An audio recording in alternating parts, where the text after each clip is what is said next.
Today, I'm going to tell you 6 mistakes looking back over the last 27 years of doing lawn care. 6 mistakes that I had made. I wish I could go back and change. Number 1 is I was slow to fire people.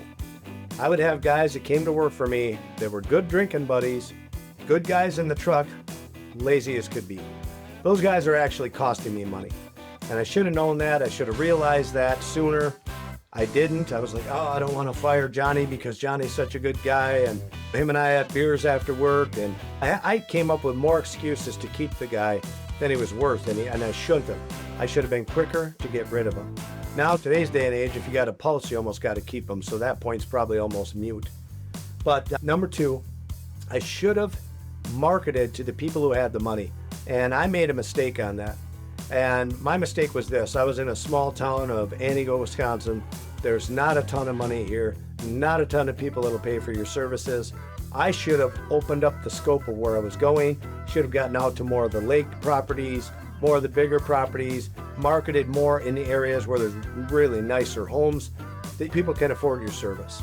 So I screwed up there. Number 3, I listened to the wrong people on YouTube. And this was a big thing. I always thought I could make this huge, monumental lawn care company, and I listened to guys who had done it. No, it's so easy, you got to do this, that, and the other.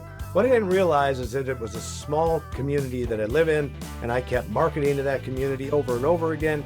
The money wasn't there, the population wasn't there, and as a result of that, I didn't grow very well. Number 4, enforce your rules immediately. You go to set a rule for somebody. When you set the rules in your company and you let one guy slack on those rules, that's bad news. That spreads like cancer in your organization. The rest of the guys see that you let him off the hook if you caught him drinking or smoking dope or something like that, and you just gave him a slap on the wrist and let him go. It doesn't take long for everybody else to start doing the same shit because they know you're not going to do anything about it. All right, number 5, hanging on to problem customers.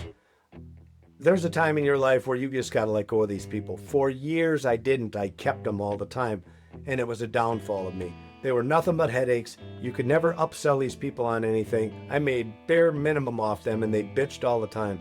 I wish I would have gotten rid of them a lot sooner. That would have freed up some time for me to market to get better customers. But I was so bogged down with all the bad customers, I didn't have a lot of time to market to better customers. And finally, number 6, not charging enough money. Most everybody is guilty of this. You got to charge more for your lawn care services. Figure out what you're worth an hour and then start putting that in there. If they don't want to pay you that, you don't want them as a customer anyway. Those are my 6 tips. I hope they help you all.